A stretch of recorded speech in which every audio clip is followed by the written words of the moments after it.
Saludos y todas y todos. Seguimos con el análisis del cuadro de las llamadas 6 celdas. Os he dicho que es un cuadro difícil, pero merece la pena el esfuerzo porque va a ayudaros a poneros en contacto, en discusión, en diálogo, con lo que creo que es lo más elaborado que hay en la teoría del Estado. Es difícil, recordad, dos elementos que vamos a confrontar constantemente. Uno es ese esfuerzo que tiene que hacer un anatomista, que es verdad que nosotros estamos viendo muchas cosas, pero es que estamos analizando prácticamente toda la realidad. De ahí hay un riesgo que a veces cuando leáis os daréis cuenta de que hay una cierta desesperación porque parece que estamos definiendo todo. Es verdad que si uno analiza la polis, como diría un politólogo, esa polis es prácticamente todo. E intentar taxonomizar todo, hacer categorías de todo, nos vuelve locos. Pero también un anatomista tiene que conocer los 206 huesos que configuran el cuerpo humano. Y si es un pediatra sabe que hay 300 huesos, porque luego algunos de esos huesos se van a unir, lo cual es todavía más complicado. Tenemos que hacer un esfuerzo taxonómico y es tedioso, pero también es obligatorio. Al mismo tiempo hay que hacer un esfuerzo de definición para saber, al construir una membrana de definición, lo que queda fuera. ¿Recordáis que os decía lo de Unamuno? Cuando le pregunta a un periodista, ¿cree usted que existe Dios? Y contesta, diga usted que entiende por existir, por creer y por Dios, y entonces le contesto. Es decir, nosotros tenemos que hacer un esfuerzo de definición. Y cuando estéis leyendo el texto y no entendéis algo, pensad que es bastante probable que haya alguna palabra que no estéis entendiendo qué significa.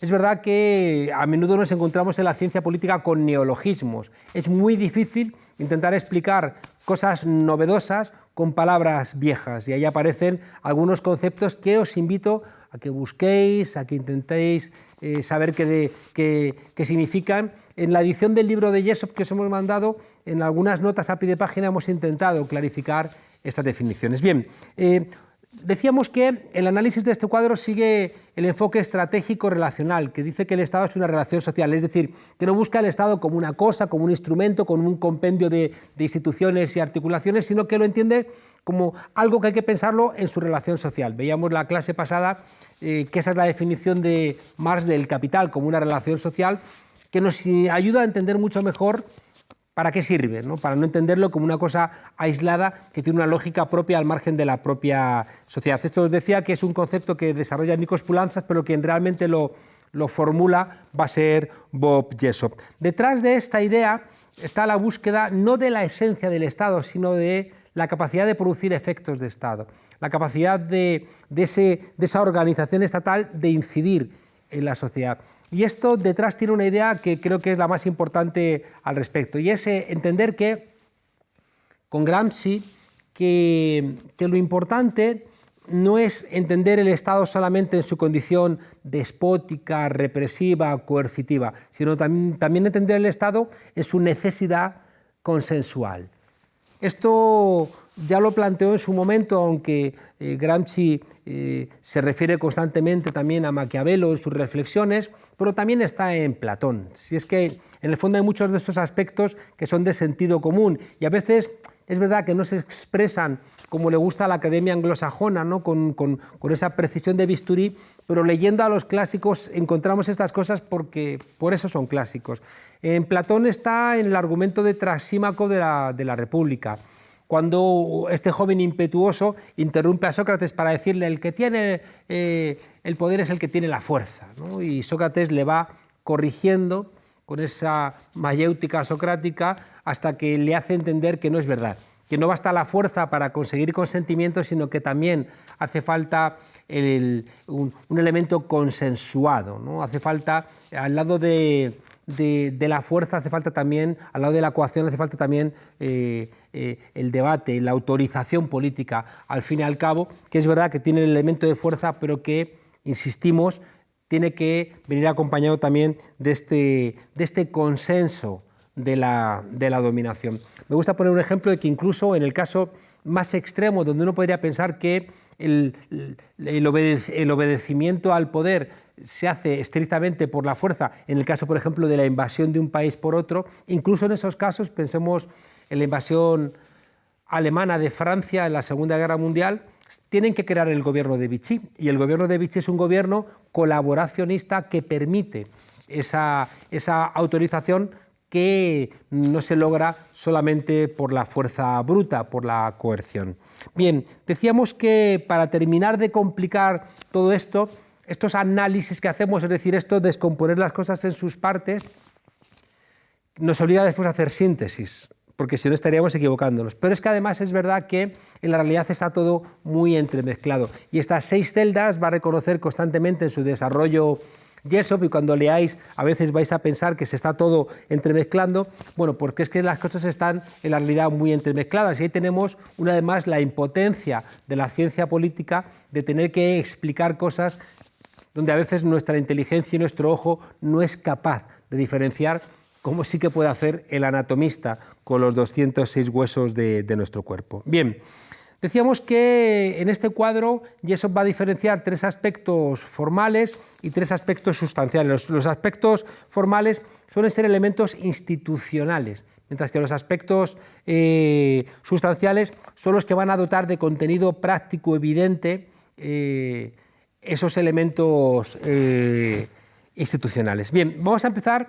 Me interesa mucho que en la primera parte os fijéis en la primera columna, en esta parte que está resaltada en verde, para que entendáis de qué va cada una de estas gafas, para que entendáis que estamos intentando hacer el esfuerzo de mirar cosas que son diferentes y que cuando hagamos un análisis del Estado, el seguir estas 6 celdas nos podría ayudar a ver diferentes partes.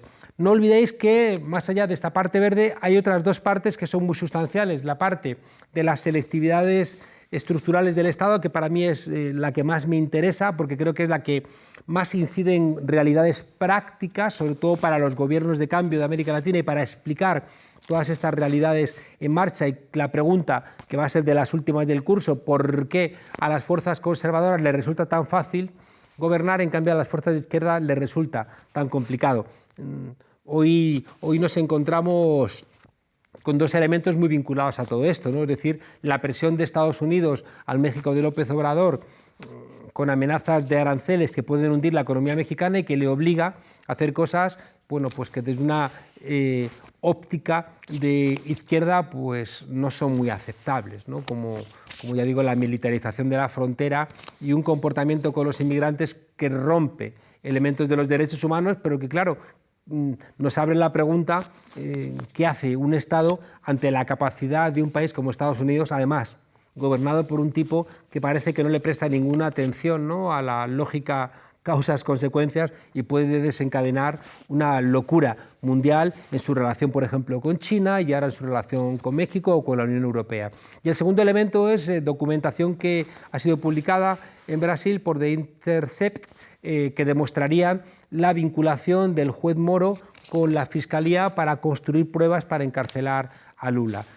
Esto que es comprensible y es un lugar recurrente desde gobiernos de la derecha o de gobiernos conservadores, parece imposible que se pudiera efectuar desde gobiernos de la izquierda. Bueno, esto tiene que ver con las selectividades estratégicas del Estado.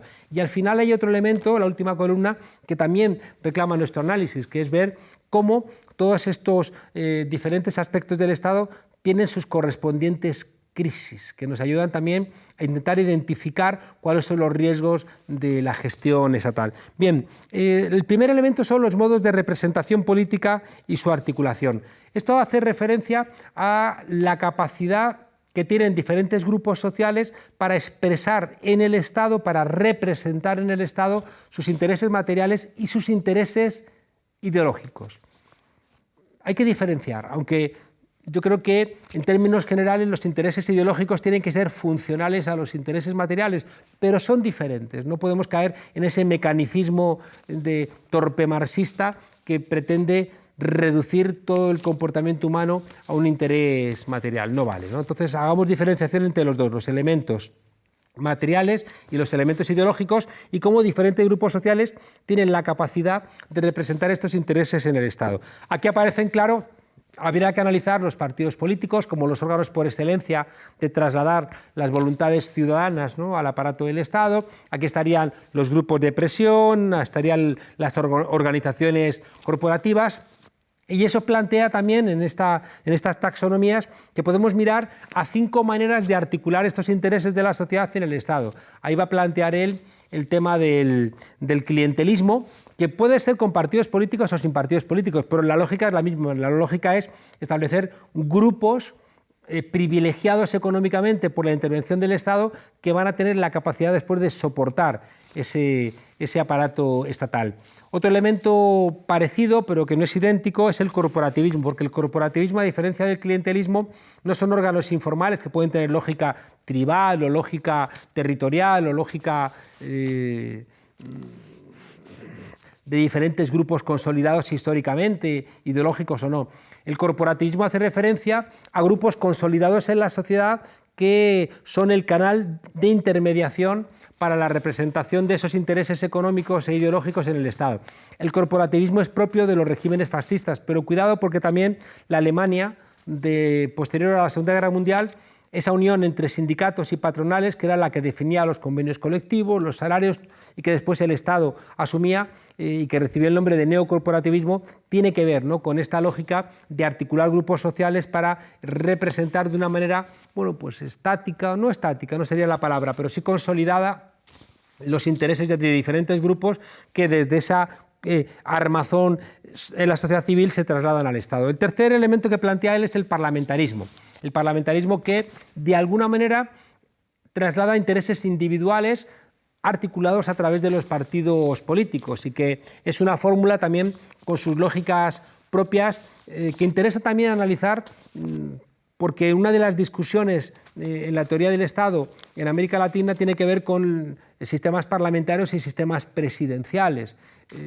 Es una constante que he vivido en América Latina, en algunos gobiernos, esa gente que constantemente da papelitos, ¿no?, con demandas al jefe del Estado o a algún miembro de la política, porque creen que esa interrelación directa en sistemas presidencialistas es la única manera de canalizar sus intereses particulares. Bien, el parlamentarismo lo que busca es, ya digo, esos intereses individuales se agregan en partidos políticos que después devuelven, ¿no?, a esos individuos a través de políticas públicas esta petición, ¿no?, de intereses materiales e ideológicos por parte de la ciudadanía.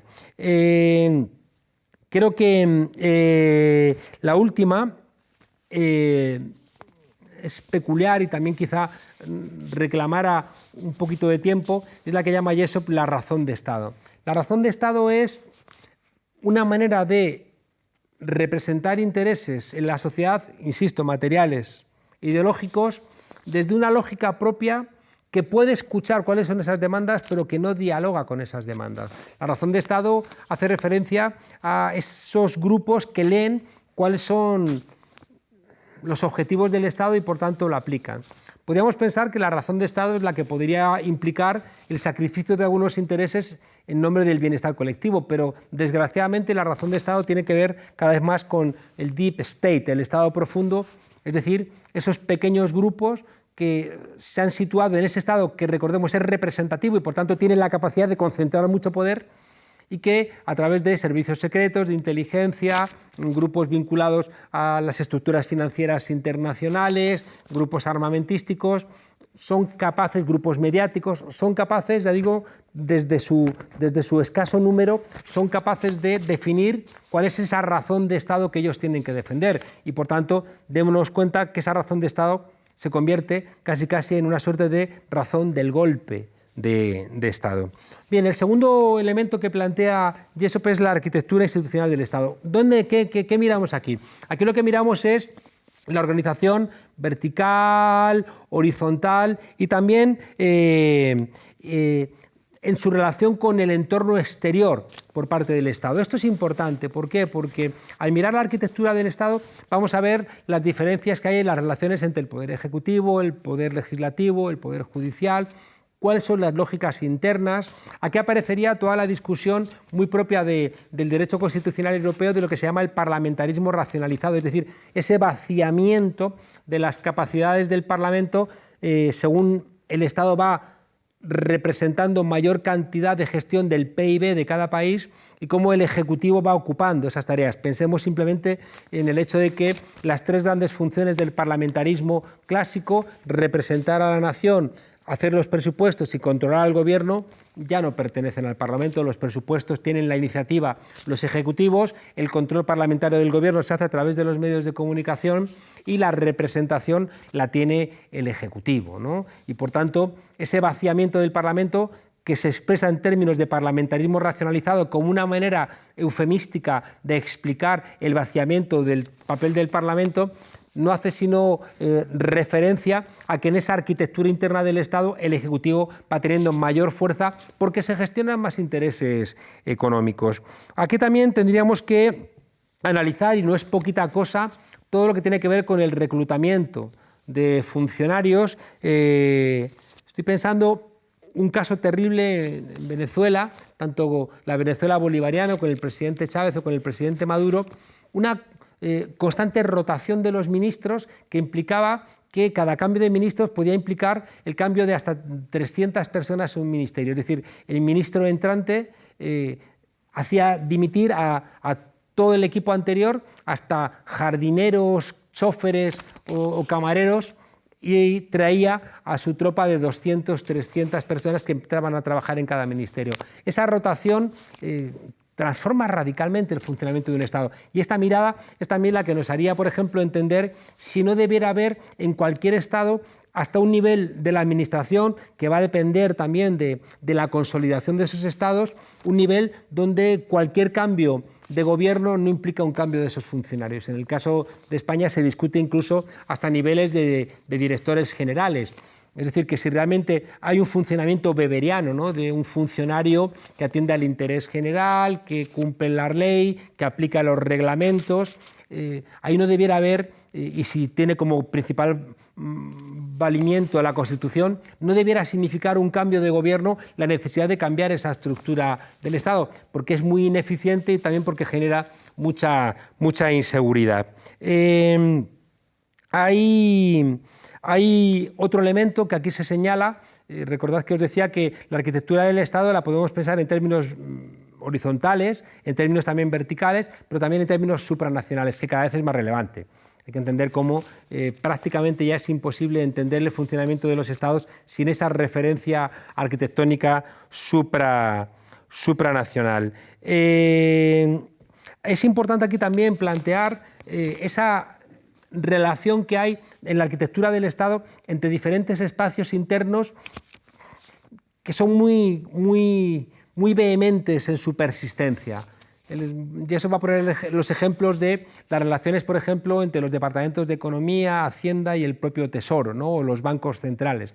Y cómo hay una lógica interna que prácticamente, cambiando incluso el signo del gobierno, les hace muy persistentes, y que incluso ganando gobiernos que tienen la voluntad, por ejemplo, de cambiar las lógicas del gasto, se encuentran con una enorme dificultad, porque en la arquitectura interna, en los estados capitalistas de estos ministerios o de estas secciones gubernamentales, del Tesoro, los bancos centrales o Hacienda, les hace muy impermeables incluso a cambios ideológicos. Es absolutamente evidente también en el papel creciente en los Estados Unidos, pues, del Departamento de Seguridad Nacional, y cómo esa fuerza va generando una arquitectura diferente, y cómo el Departamento de Seguridad Nacional es capaz de permear departamentos de Hacienda, departamentos vinculados con gasto social y, por supuesto, con atención ciudadana, con derechos humanos, etc.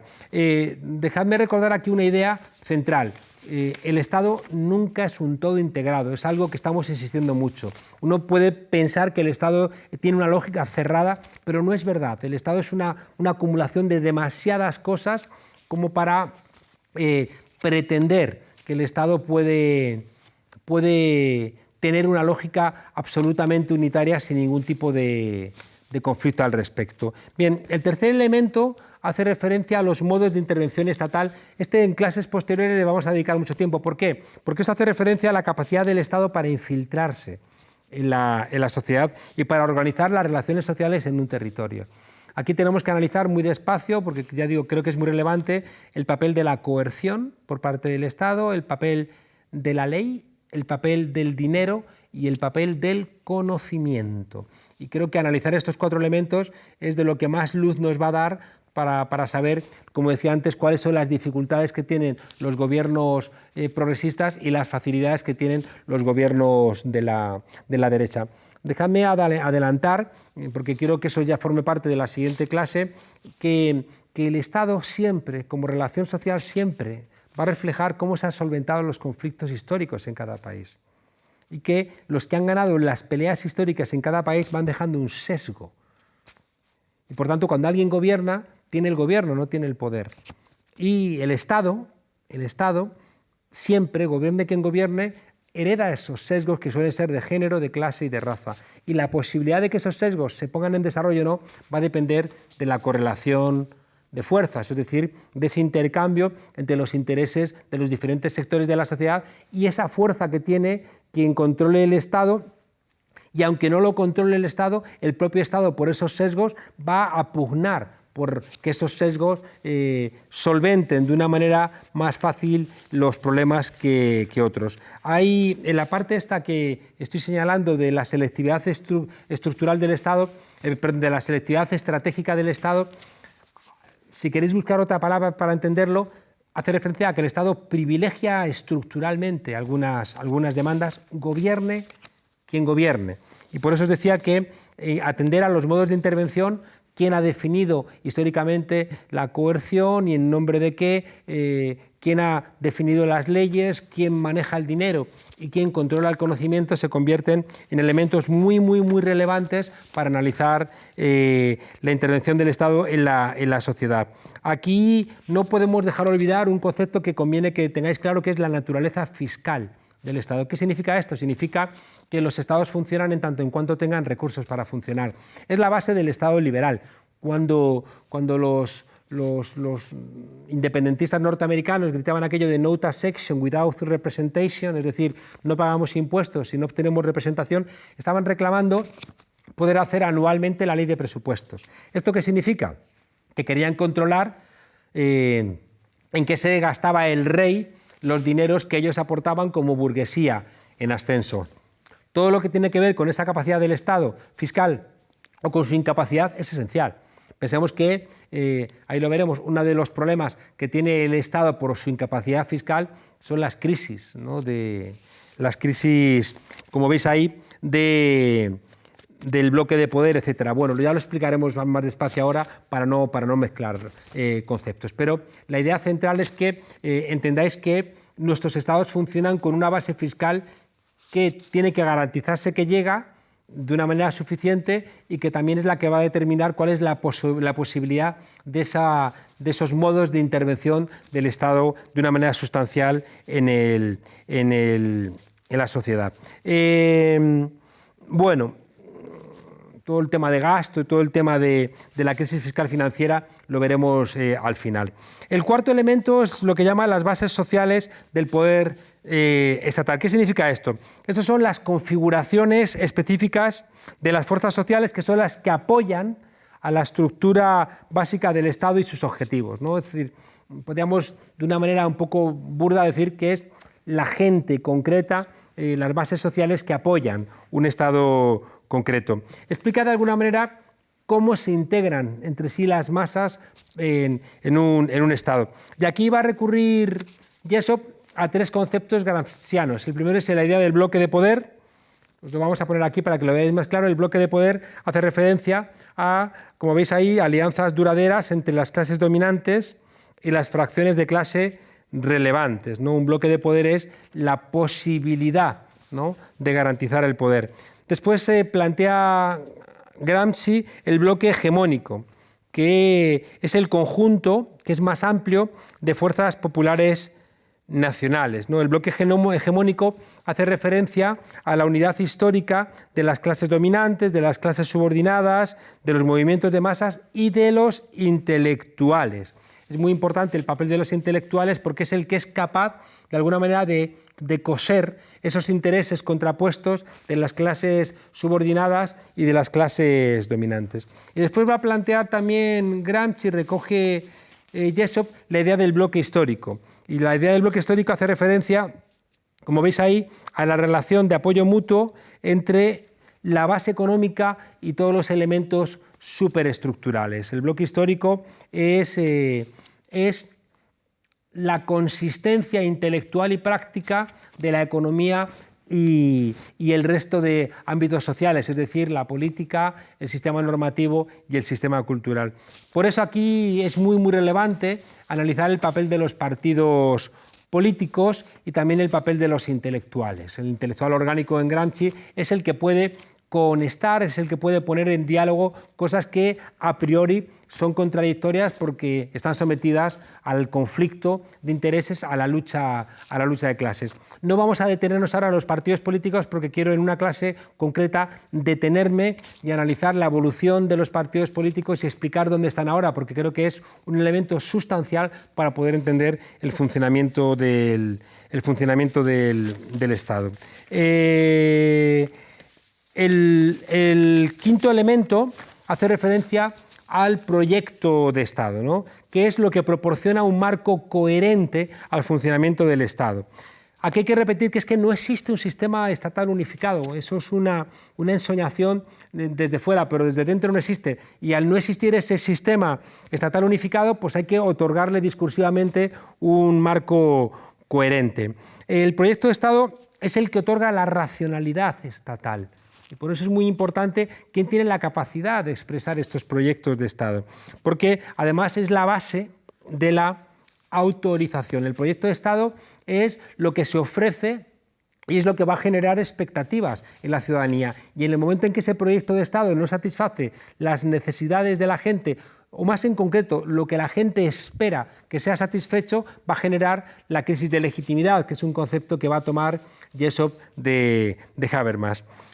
Si queréis ver ejemplos, claro, los proyectos del Estado no es igual un proyecto de Estado de corte imperial, como el que puede estar empezando a representar otra vez los Estados Unidos de manera muy evidente, no es igual un proyecto de Estado de un país sometido colonialmente por una potencia, no es igual un proyecto de Estado de quien quiere cambiar la estructura territorial y, por ejemplo, primar comarcas que se están conectando económicamente en la globalización, o en el caso de la Unión Europea es muy evidente, basta ver los diferentes proyectos que ahora mismo están en liza en Europa sobre cuál tiene que ser ese proyecto estatal que representa a la Unión Europea, si tiene que ser una idea confederal, si hay que unir las políticas económicas, si hay que unir las políticas presupuestarias. Bien, estos proyectos son esenciales porque son los que nos permiten leer, ¿no?, la realidad después de la práctica de los estados. Y por último, las visiones hegemónicas son como la apelación al conjunto del sistema, ¿no? Las visiones económicas hacen referencia dice Jessop que la relación parte-todo. La idea del proyecto de Estado sería lo que corresponde a la parte respecto del todo, mientras que las visiones hegemónicas, en esta relación parte-todo, es el todo. Digamos que las visiones hegemónicas es como el gran, ¿no?, constructo que apela al conjunto de la sociedad, y por eso cuando se construyen las visiones hegemónicas, pues aparecen a la hora de elaborar la naturaleza y el propósito del Estado, cuáles son los elementos centrales que tienen que estar vinculados a alguna suerte de elemento moral y ético, aunque no esté generalizado. Estoy pensando en la construcción de una visión hegemónica de la minoría blanca en Sudáfrica, ¿no? Expulsa, ¿no?, a la mayoría negra, pero se construye de alguna manera en nombre del interés general. De alguna manera las visiones hegemónicas son las que buscan conciliar lo particular y lo universal, y por eso, claro, ahí aparece la idea del interés público, ahí aparece la idea del bien común, la buena sociedad. Estas visiones hegemónicas son los imaginarios con los cuales nosotros vamos a construir nuestro modelo de sociedad. Bien, os invito a que miréis, para terminar, el cuadro en concreto, este cuadro con el que hemos ido trabajando, y que veáis, bueno, hemos visto en la primera columna, ¿no?, con las dimensiones formales de modos de representación, modos de articulación y modos de intervención, y luego lo que llama 3 dimensiones sustanciales: la base social del Estado, el proyecto de Estado y la visión hegemónica. Dejadme que os diga que a veces las palabras pueden llevarnos a confundir, porque a veces lo que Jessop llama dimensiones formales nos parecen como dimensiones materiales y lo que parece que son dimensiones sustanciales nos parecen formales, pero también respetemos este tipo de diferenciaciones porque son las que ha hecho el autor y sobre todo entendamos que tenemos una enorme dificultad también muchas veces de coincidir con lo que plantea un autor, pero más allá de estas grandes interpretaciones como formales y sustanciales, creo que estas 6 celdas nos ayudan a entender muchas cosas. Bien, hemos visto la definición, ¿no? Ahí la vais a ver que clarifica los modos de representación, bueno, pues que son los que dan a las fuerzas sociales el acceso al aparato estatal y a sus capacidades. Bien, eso se entiende porque es lo que es la representación. Hemos visto que los modos de articulación son, pues eso, la arquitectura institucional de los niveles y sectores del Estado, que los modos de intervención son la manera en que el Estado interviene dentro del propio Estado y fuera de él, que la base social del Estado es el compromiso social institucionalizado con diferentes grupos, que los proyectos de Estado son los que aseguran la unidad operativa del Estado y su capacidad de actuar, visto que el Estado nunca tiene esa condición unitaria, y que la visión hegemónica es la que define la naturaleza y los propósitos del Estado para la sociedad en general. Dejadme brevemente que os defina las 2 últimas columnas. Ya digo que en la columna de las selectividades vamos a dedicarle más tiempo, ya solamente quiero señalaros que veáis cómo estas selectividades lo que hace referencia es que para el Estado es más fácil privilegiar por su propia estructura unos intereses que otros. Eso es lo que significa este cuadro, ¿no? Y ahí vemos que en los modos de representación pues no todo el mundo tiene el mismo acceso al Estado y no todo el mundo puede resistir desde la propia sociedad los envites del Estado. No es igual que seas catedrático o campesino para acceder al poder y no es igual que tengas detrás la capacidad de comprar un bufete de abogados o que seas iletrado a la hora de que el Estado cargue, ¿no? Con su aparato punitivo sobre ti. En el caso de los modos de articulación vemos que también, claro, hay una capacidad desigual de dar forma, tomar e implementar decisiones. Hemos visto que en nuestros estados capitalistas pues los organismos y ministerios vinculados a los ingresos pues tienen mucha más fuerza que los vinculados al gasto, ¿no? Y esa propia desigualdad luego se va a trasladar a muchos diferentes ámbitos. Pensemos que, por ejemplo, las desigualdades entre hombres y mujeres va a hacer mucho más fácil que un hombre sea ministro de Defensa o ministro de Asuntos Exteriores, por ejemplo, que una mujer, o que un blanco lo sea frente a un indígena o un negro. En los modos de intervención hace referencia también, bueno, primero a quién va a definir dentro de la coerción qué es la nación, quién controla el margen de la ley y también sus diferentes sedes. Estoy pensando en grandes bufetes de abogados, estoy pensando en abogados del Estado, quién controla también el dinero y los espacios de gestión del dinero y, por supuesto, finalmente, quién controla el conocimiento, universidades, escuelas, medios de comunicación, etc.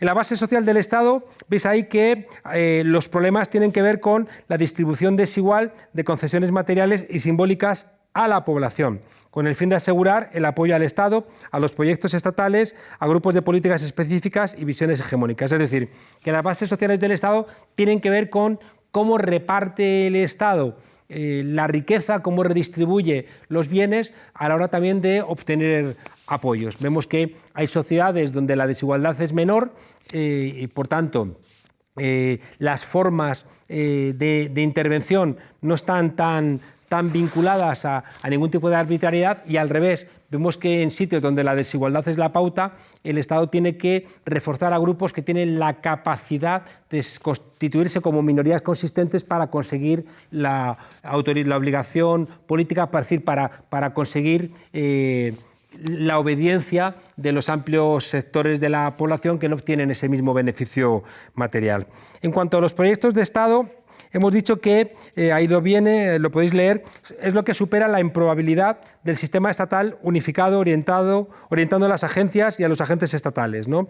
Hemos insistido en que el Estado no es un ente unificado, ¿no? Y hace falta un proyecto de Estado que es el que de alguna manera cementa ese proyecto de Estado que tiene dificultades, ya digo, para trabajar conjuntamente. Y por último, la visión hegemónica Ahí veis un poco lo que os digo de los problemas, ¿no? Porque si veis justamente anteriormente plantea que el proyecto de Estado genera una crisis de legitimidad y la visión hegemónica, dice Jessop, otorga legitimidad al Estado. Entonces, quiero hacer un llamado a la calma, ¿no? De que los conceptos no nos vuelvan locos y que seamos capaces de entender que definir todas estas realidades a veces incluso nos pueden faltar palabras. Pero lo relevante es entender que la visión hegemónica es la que va a establecer cómo tenemos que leer el bien común. Y claro, es muy relevante. Por eso decíamos lo de la legitimidad, porque si el Estado define como bien común un Estado donde manden solamente los hombres, como ha sido el espacio común, ¿no? Durante buena parte de la historia, bueno, y si hay una interiorización, pues eso genera una enorme desigualdad, una selectividad estratégica que a veces ni siquiera se identifica porque se considera como sentido común. La última columna solamente la menciono, ¿no? Y hace referencia a cómo el propio funcionamiento del Estado en estas 6 celdas tiene sus crisis particulares, que a menudo, ya digo, se dan todas mezcladas, se dan todas entreveradas, pero que conviene analíticamente separarlas para saber cuáles son los problemas. Sobre todo, fijaos, esto nos va a ser muy útil en una de las clases donde voy a contaros en un esquema un poco más simplificado por qué obedecemos, ¿no? Entonces veréis que hay diferentes elementos que encajan de alguna manera con estas 6 celdas. Nos plantea eso, como veis ahí, que hay una crisis de representación, hay una crisis vinculada, ¿no?, a esa capacidad de la ciudadanía de defender sus intereses económicos y materiales en el Estado. Hay una crisis de integración institucional cuando los diferentes elementos de la arquitectura estatal chocan y de alguna manera se frenan entre sí e invalidan su capacidad de funcionamiento. Hay una crisis de racionalidad cuando los mecanismos de intervención dejan de ser tales y al final es como si el Estado, en vez de intervenir, se llenase, ¿no?, de ruido y llenase de irracionalidad, ¿no?, el funcionamiento social. Hay una crisis del bloque de poder que genera una desafección hacia los partidos y el Estado, genera conflictividad social, guerra civil y revolución, cuando las bases sociales del Estado, bueno, pues de repente se quiebran. Hay una crisis de legitimidad cuando el proyecto de Estado, esto es un elemento más filosófico, cuando el proyecto de Estado tiene incapacidad para conseguir la obediencia, la autorización política, porque este proyecto de Estado no está respondiendo a las expectativas de la ciudadanía respecto de lo que está ya construido.